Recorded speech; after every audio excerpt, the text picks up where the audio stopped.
Hair fall हो रहा है मुझे बड़ा गंदे वाला। 6 type of female in the bedroom.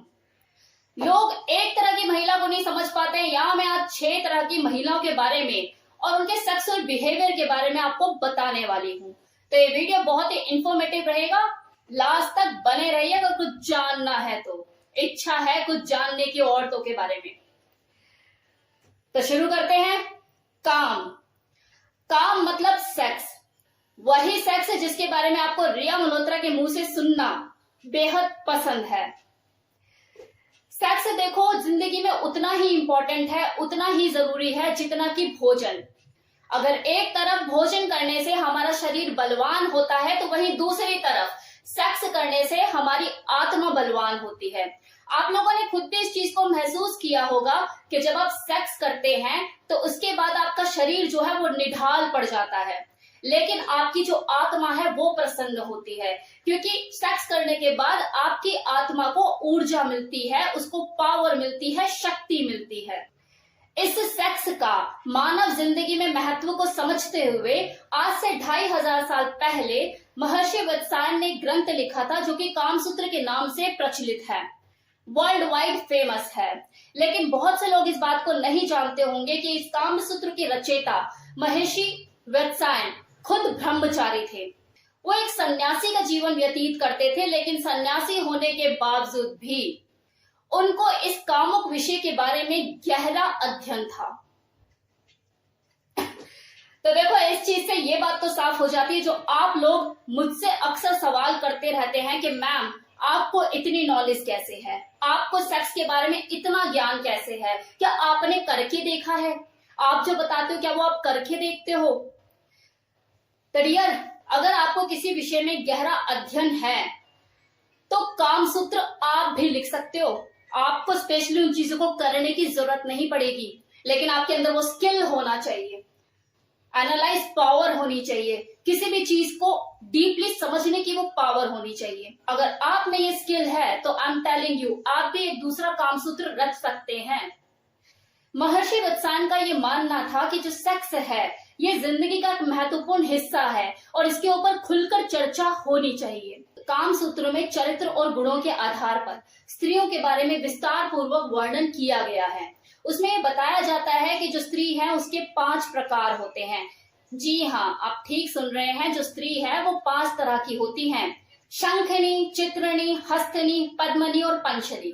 लेकिन इन 5 के बारे में मैं आपको इस वीडियो में कुछ नहीं बताने वाली, क्योंकि कुछ लोगों ने मतलब विदेशी रिसर्चर्स ने रिसर्च करके गहन अध्ययन करके एक और किस्म की फीमेल का पता लगा लिया है। तो टोटल मिला के ये कहा जाता है कि 6 तरह की फीमेल्स होती हैं, alpha, beta, gamma, delta, omega और सिग्मा। तो आज मैं आपको ये 6 तरह की जो महिलाएं हैं इनके बारे में बताने वाली हूँ, इनका सेक्सुअल बिहेवियर भी बताने वाली हूँ। Now first category is delta female. Delta female जो होती है बहुत ही आम महिला होती है और ज्यादा संख्या में ये पाई जाती है। ये जब बेड पर परफॉर्म करती है तो एकदम मरे हुए सांप की तरह लेट जाती है, बस यही चाहती है कि हाँ उसका जो पार्टनर है वो ही कुछ करे। सेक्स करने में ये पहले कभी भी पहल नहीं करती। ये बहुत शर्मीले स्वभाव की होती है, ये नेचर वाइज बहुत ही ज्यादा सबमिसिव होती है। ऐसी औरतों को अपने ऑर्गेजम से भी कोई खास मतलब नहीं होता। फेक सिस्कारियां भरने में इनका जवाब ही नहीं है। मतलब ये दिखाने में कि मुझे कितना मजा आ रहा है, अपने पार्टनर को ये दिखाने में तो ये नंबर ले जाती हैं। इन्हें बस इसी बात से खुशी मिल रही होती है कि मैंने अपने पार्टनर के साथ सेक्स किया, वो मुझसे खुश है ना, बस मैं धन्य हो गई। Now beta female. Beta female जो होती है देखो थोड़ी सी कंजर्वेटिव होती है। वो जब तक उसकी शादी नहीं हो जाती तब तक वो किसी से शारीरिक संबंध नहीं बनाती। डेल्टा फीमेल की तरह देखो ये भी सेक्स के लिए पहल नहीं करती खुद से, लेकिन जब उसका पार्टनर उसके साथ सेक्स में पहल करता है तो वो उसे भरपूर योगदान देती है अपना। मरे हुए सांप की तरह नहीं पड़ी रहती जैसे डेल्टा फीमेल पड़ी रहती है, ये जिंदा सांप होती है। मतलब अगर वो उसे कुछ भी कर रहा है, चाहे वो उसे किस कर रहा है, स्मूच कर रहा है, लिक कर रहा है, तो वो उसे सपोर्ट करती है, चीजें करने देती है, फेक सिस्कारियां नहीं भरती। वो जो फील करती है उसको शो करती है कि एक्चुअल में मुझे ये फील हो रहा है, मुझे अच्छा लग रहा है।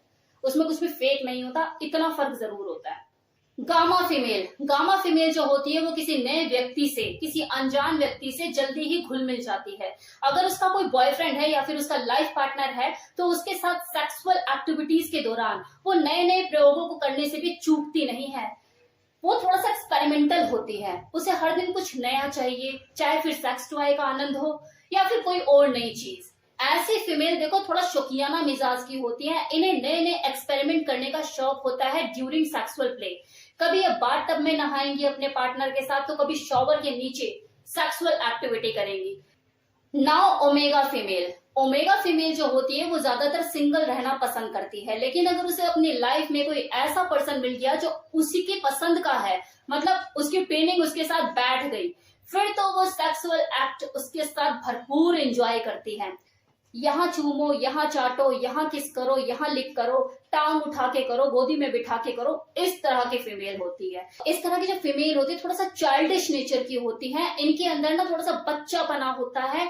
अगर मैं ये कहूँ ये इमोशनल होती है तो गलत नहीं होगा, इसलिए कोई भी आदमी इनके साथ अगर ब्लो जॉब करना चाहता है या एनल सेक्स करना चाहता है तो बड़ा इजीली उनके साथ कर सकता है। बस उन्हें ये बोलने की देर होती है, मेरी सोना, मेरा बाबू मेरे लिए इतना नहीं कर सकती, बस she is ready. Sigma female जो होती है वो जल्दी से किसी से घुलती मिलती नहीं है, और अगर मान लो उसकी अगर अरेंज मैरिज हुई है फिर तो वो इतना शर्माती है कि अपने कपड़े तक उतारने में उसे शर्म आती है अपने हस्बैंड के सामने कि कैसे उतारूं। लेकिन अगर उसकी एक बार शर्म खुल गई उसके बाद तो वो बिस्तर पर अल्फा फीमेल की तरह ही व्यवहार करती है, मतलब अगले को प्रसन्न कर देती है, पूरा तृप्त कर देती है अगले को। नाउ लास्ट कैटेगरी, बोलो बोलो कि मैम इसी का इंतजार था। अल्फा फीमेल देखो बहुत अलग चीज होती है। अलग मतलब ये जो 5 कैटेगरी मैंने आपको बताई ना फीमेल की, उनसे बहुत ही अलग। इन 5 फीमेल में से जो अल्फा फीमेल को सबसे अलग करती है चीज वो ये, उसका डोमिनेंट स्वभाव और उसका एटीट्यूड। इनमें खास चीज पाई जाती है कि वो किसी भी आदमी के साथ सिर्फ इसीलिए रिलेशन नहीं बनाती कि सामने जो है वो आदमी जैसा दिखता है कि चलो बना लो रिलेशन। हो सकता है उसकी जिंदगी में उसके बॉयफ्रेंड की लिस्ट जो है वो काफी लंबी हो, लेकिन वो कितने टिकाऊ थे इसकी कोई गारंटी नहीं।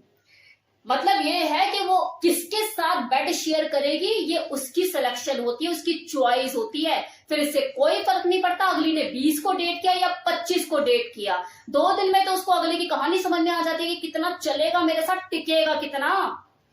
कारण इसके पीछे क्योंकि वो अपने पार्टनर के ऊपर चढ़ना भी चाहती है और सेम टाइम पर उसको अपने ऊपर चढ़वाना भी चाहती है, लेकिन क्योंकि उसका डोमिनेंट एटीट्यूड होता है तो उस नेचर की वजह से जो उसका जो पार्टनर होता है वो खुद को हल्का फील करने लग जाता है। अल्टीमेटली या तो ब्रेकअप हो जाता है, निकल लेता है अपने रास्ते। इसका क्लियर कट एग्जांपल मैं आपको देना चाहूंगी कि रागिनी एमएमएस मूवी तो सबने ही देखी होगी, सनी लियोनी वाली, बेबी डॉल में सोने दी।